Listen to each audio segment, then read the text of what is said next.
ये कहानी त्रेता युग में आए मुनींद्र ऋषि की है। रावण और कबीर परमात्मा की कहानी। वीडियो को अंत तक जरूर देखें। त्रेता युग में कबीर परमात्मा का एक भाट शिष्य रहा करता था। वह और उनकी पत्नी रावण की लंका में जाकर रावण और उसके मंत्रियों का मनोरंजन किया करते थे।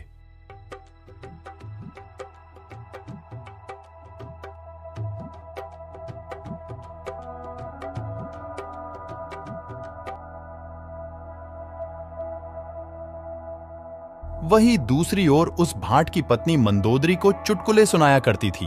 मंदोदरी, एक मनुष्य जीवन ही ऐसा है जिसमें हम परमात्मा की भक्ति कर सकते हैं।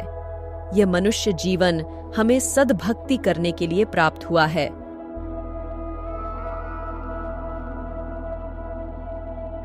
वो सब तो ठीक है, लेकिन आज तुम्हें क्या हुआ है? तुम तो रोज मुझे चुटकुले सुनाया करती थी। तुम्हें इतना परिवर्तित किसने कर दिया? ये सब मेरे गुरुजी की दया से हुआ है। हमारे तो भाग जाग उठे हैं उनके जैसा गुरु प्राप्त करके। अच्छा, अब की बार जब वो आए उन्हें मेरे पास ले आना। मैं भी तो देखूं ऐसा क्या है उनमें जो तुम्हें इतना अनमोल ज्ञान सुना दिया है। ठीक है, मैं उनसे यहाँ आने का आग्रह करूंगी। उनका ज्ञान बहुत ही अनमोल है। मैं उन्हें जरूर लाऊंगी।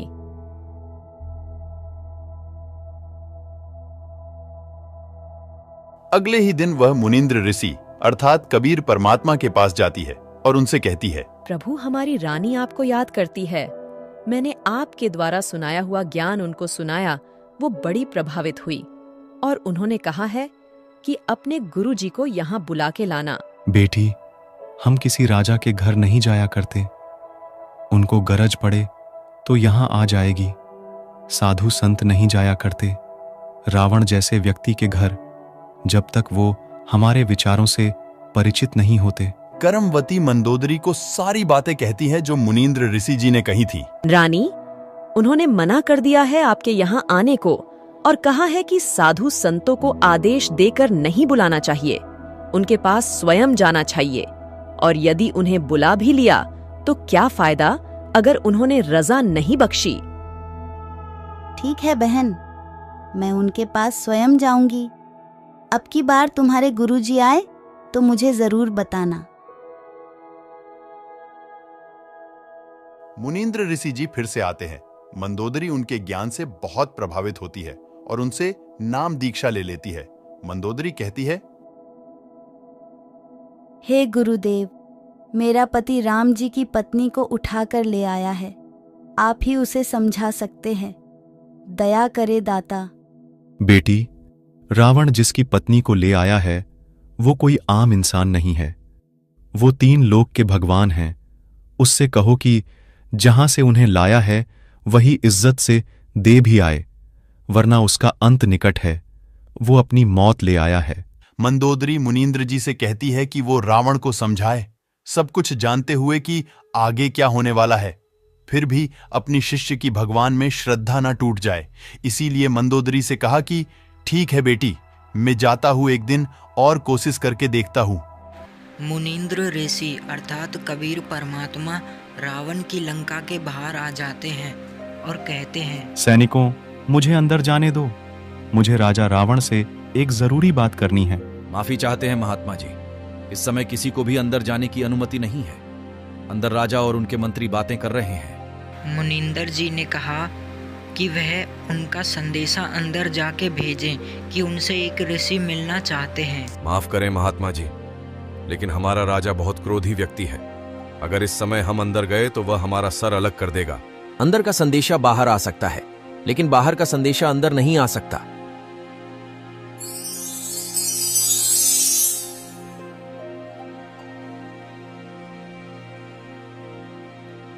अरे, ये तो कोई सिद्ध पुरुष था। अब तो राजा रावण हमें जिंदा नहीं छोड़ेगा कि हमने उन्हें उनकी इजाजत के बगैर अंदर क्यों आने दिया। मुनींद्र ऋषि जी रावण के सिंहासन के पास पहुंच जाते हैं।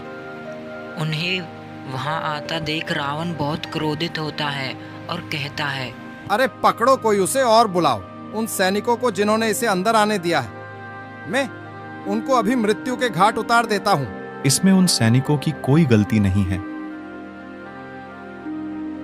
रावण ने कहा कि तो फिर तू अंदर आया कैसे?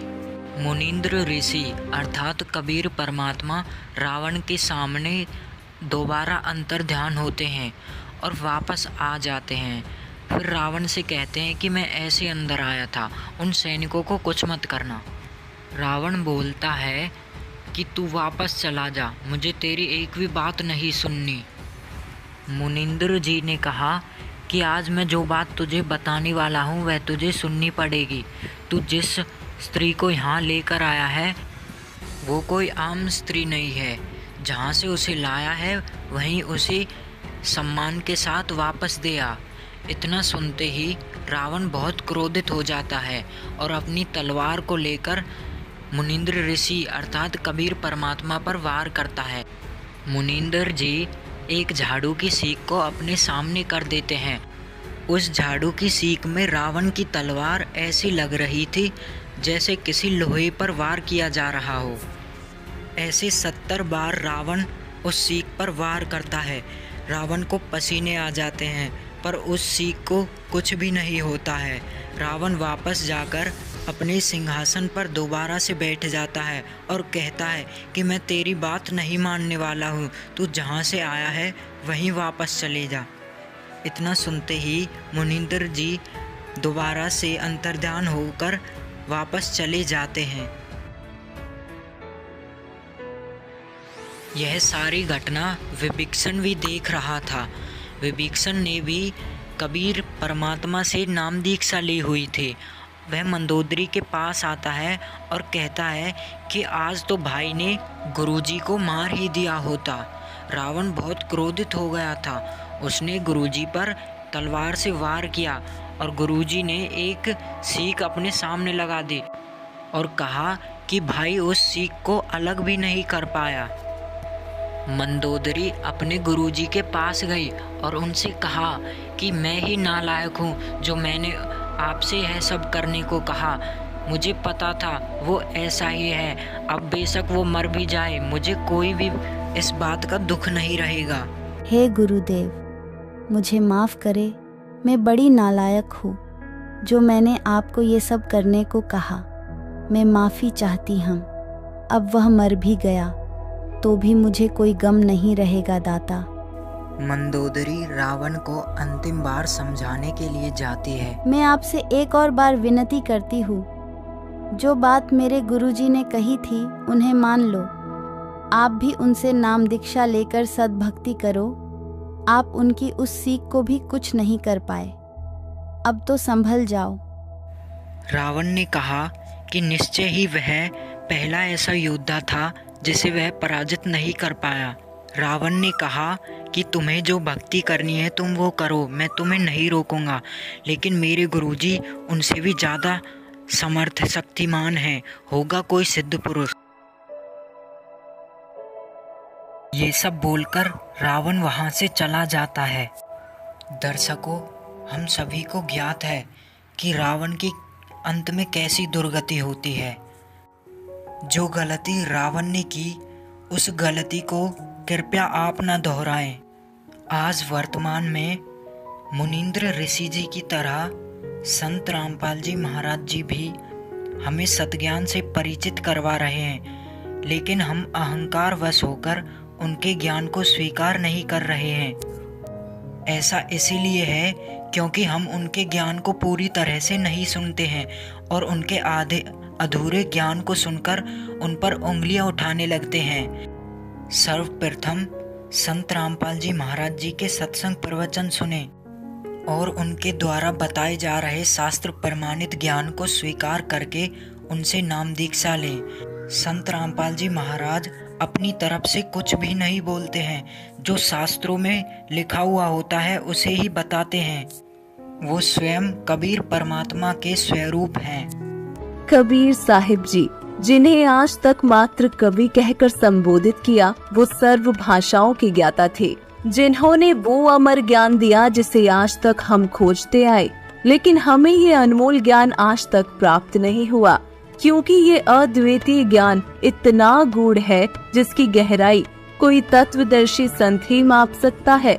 अब कलयुग में परमेश्वर की दया हुई कि जगत गुरु तत्वदर्शी संत रामपाल जी महाराज जी ने इस ज्ञान को खोलकर बताया और हमें ये अनमोल ज्ञान रूपी खजाना बांट दिया। कबीर साहिब जी का ज्ञान इतना पवित्र है कि इसे पढ़ने वालों को भी लाभ मिलता है। कबीर साहिब जी के ज्ञान में सृष्टि रचना से लेकर प्रलय तक, तीनों देवताओं से लेकर ब्रह्म पर ब्रह्म, पूर्ण ब्रह्म तक, पृथ्वी से लेकर सतलोक तक, आदि से लेकर अंत तक की संपूर्ण जानकारी उपलब्ध है, जो कि साधक के हर प्रश्न का हल कई प्रमाणों सहित कर सकती है। कबीर साहिब जी की ज्ञान का दीपक अज्ञान के अंधेरे को मिटाकर उजाला कर देता है।